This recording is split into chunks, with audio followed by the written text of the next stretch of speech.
اے کتاب والو، قبل اس کے کہ ہم کچھ چہروں کو مٹا دیں اور پھر ان کی پیٹھ کی طرف پھیر دیں یا ان پر اس طرح لعنت کریں جس طرح ہفتے والوں پر لعنت کی تھی، ہماری نازل فرمائی ہوئی کتاب پر جو تمہاری کتاب کی بھی تصدیق کرتی ہے ایمان لے آؤ۔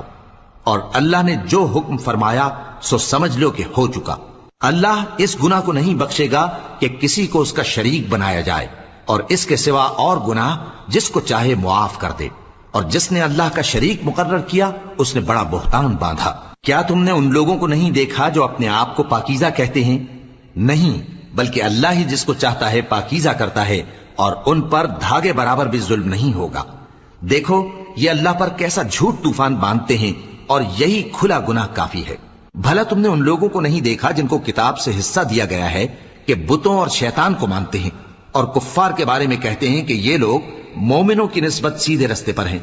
یہی لوگ ہیں جن پر اللہ نے لعنت